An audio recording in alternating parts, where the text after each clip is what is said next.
Hello guys, কেমন আছেন সবাই? বগুড়া মানেই যে শুধু দই আর আলু ঘাটি তা কিন্তু নয়। তো আজকে আমি কিন্তু কচু ঘাটবো। এটা হলো মুখী কচু। তো কচুগুলো আগে সিদ্ধ করে নিয়েছি, এরপর আমি হাত দিয়ে একটা একটা করে সুন্দর করে একদম ফিনিশ করে নিচ্ছি। তো কচুগুলো ফিনিশিং করা শেষ, আর এদিকে পেঁয়াজ মরিচ রসুন সব আগেই কেটে রেখেছি। আর আমি আজকে কচু ঘাটবো মাগুর মাছ দিয়ে। তো মাগুর মাছ ধুয়ে রেডি করে নিয়েছি।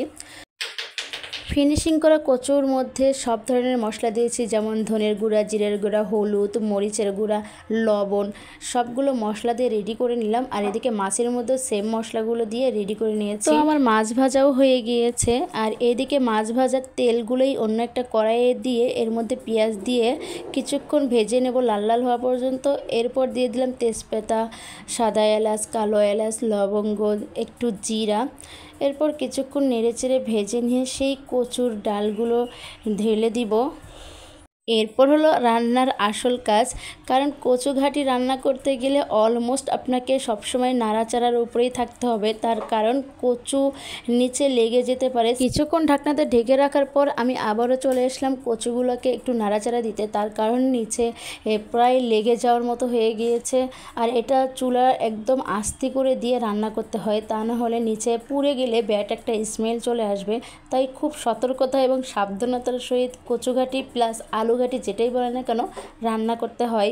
তো আমি পরিমাণ মতো ঝোল দিয়ে দিয়েছিলাম, আর আমি যতটুকু ঝোল রেখে দিব ততটুকু পরিমাণ রেখে এর মধ্যে দিয়ে দিলাম আস্ত কাঁচামরিচ। আর এদিকে ভাজা মাছগুলো আমি কাটা থেকে আলাদা করে রেখেছিলাম। এই যে দেখুন, ভাজা মাছগুলো কাটা থেকে আলাদা করে রেখেছি। এরপর আমি মাছগুলো সব এই ডালের মধ্যে দিয়ে দিব।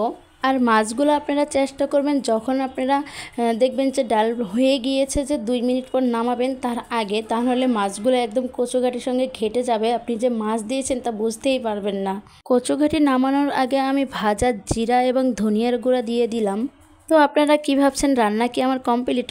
না, রান্না এখনও কমপ্লিট হয়নি, কারণ আমি এখন আবার ডালের মতো করে বাগার দেবো। এই জন্য অন্য একটা কড়াইয়ে তেল দিলাম আর পেঁয়াজগুলো লাল লাল করে ভেজে নিচ্ছি। এর মধ্যে একটু জিরা দিয়ে এই যে দেখুন আমি এবার বাগার দিয়ে দিচ্ছি শেষ পর্যায়ে। আর বাগার দেওয়ার সঙ্গে সঙ্গে আপনারা ঢেকে দেওয়ার চেষ্টা করবেন, তাহলে বাগার দেওয়ার যে একটা সেন্ট থাকে সেটা সুন্দর থাকবে। আর এদিকে দেখুন আমি কলার গাছের যে আইটা বলি আমরা, সেটা আমি রান্না করছি চিংড়ি মাছ দিয়ে। আর এই কচুর ডাল, ভাবা যায় 2 চুলকানি একসঙ্গে রান্না করছি। আজকে আমি রান্না করতে করতে বিদায় নিলাম। আল্লাহ হাফেজ।